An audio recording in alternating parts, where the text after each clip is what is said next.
হ্যাঁ, আমার নবী দুনিয়ার থেকে চলে যাচ্ছে, আর যাবার সময় জিবরাইল দাঁড়িয়ে আছে পাশে, এমন ঠোঁট নড়ছে যে কথা বোঝা যাচ্ছে না।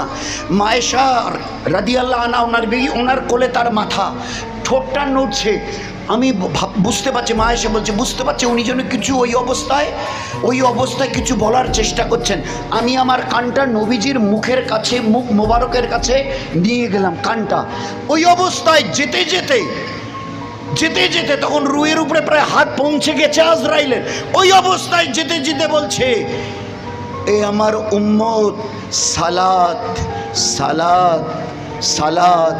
হে আমার উম্মত, আমি চলে গেলাম, তোমাদের জন্য রেখে গেলাম, এ নামাজকে ছাড়িও না, এ নামাজকে ছাড়িও না, এ নামাজকে কখনো জীবনে ছাড়িও না।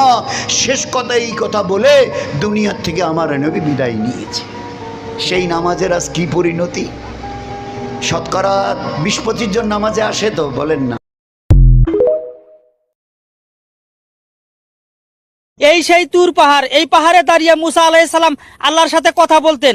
এই পাহাড়টা সর্বোচ্চ শেয়ার করবেন সারা বিশ্ব।